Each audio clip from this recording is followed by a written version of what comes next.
Now, before we get started into our main topic today, which is gym stereotypes, we're going to be jumping into, something happened last week, or I believe it was last week, might be the week before, that was absolutely insanity. Absolute insanity, absolutely insane.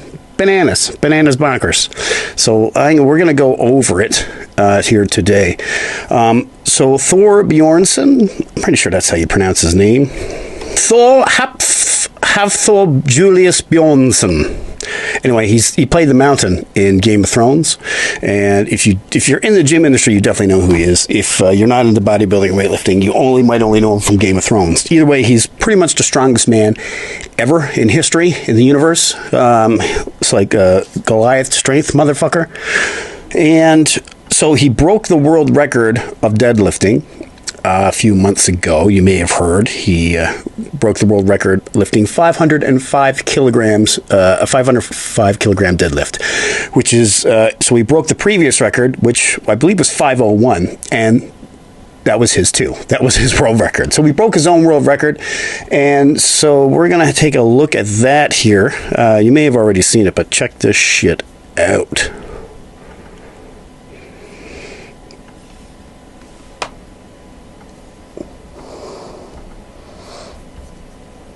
So this is Thor Bjornsson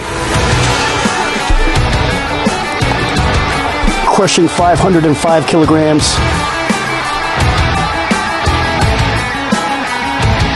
Absolute monster.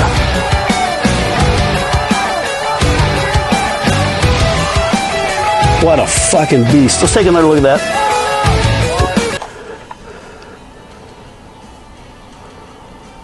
Looks like he's struggling, really having not a hard time with it, I don't want to say, but he definitely put effort in, as you can see there.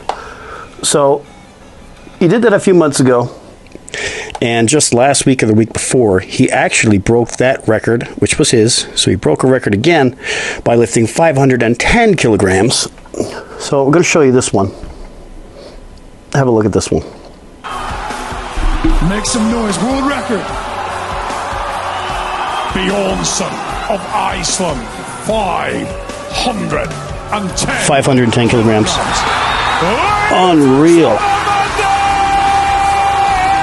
Unfucking believable.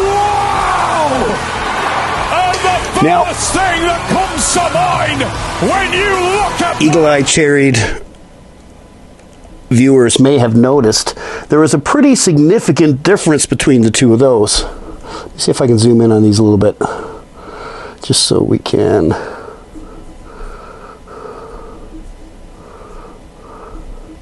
I'm going to play these side by side so you can have a real look and see what's going on here.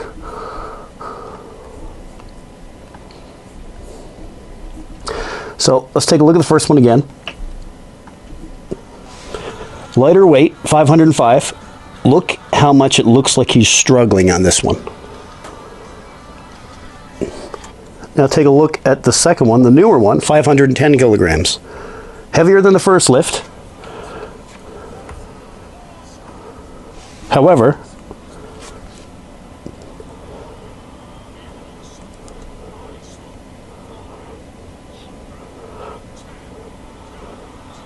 look how much easier that lift looks. So there's been some speculation as to why. Maybe he was having a rough day, maybe he didn't have the energy he thought he would, or he didn't prep correctly. There's so many different things that could have been, but if you actually notice and actually pay attention to how Thor has been doing his lifts and the deadlift techniques he uses, why did the 505 seem so much more difficult? So there's a lot of science behind deadlifting that you might not be aware of. It's not just how big and strong and lift shit. I mean, that is 99% of it. But there's the posture, there's the bar, the weights, the platform, and specifically the material on the platform. If you'll notice, the platform on the 505 lift, it almost looks carpeted. Softer, and there's a technique that Thor uses when he lifts where he actually rolls the bar back toward himself as he begins to lift it. Now Thor normally trains on more hard platforms like you see over here on the second lift, as opposed to this carpeted lift platform on the first. so the hard platform is more standard for this type of lifting. So he's already starting his lift at a disadvantage on the softer platform because he doesn't train on soft, he trains on hard. And you can see the roll at the start. Let's play it again here, see if you can actually see him. He does the roll, he normally does, but because it's on a softer carpeted surface, he's already starting his lift at a disadvantage. See him push it out there, rolling it back towards himself. So, one more time, I'll get that out of the way. See the roll towards the shins and lifts, and it looks like he's having a hard time with it. But he pushes through and pulls it off, which would be expected.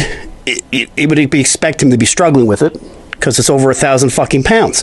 But then a few weeks after he breaks the record again with 510, and it looks like easy work. And notice the roll again. So he's using the same technique, his rollback technique,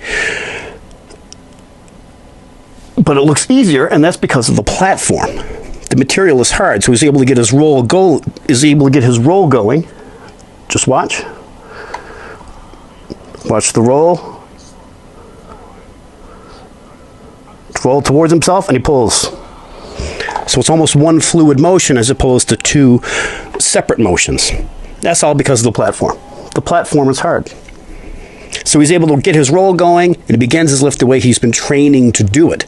Makes the lift look like it's nothing, whereas the 505, which was less weight, looks like it was much more difficult. So that's what's going on here, and why his record-breaking 505 lift looked like it was so much more difficult than the record-breaking 510 lift that he did just a few weeks after.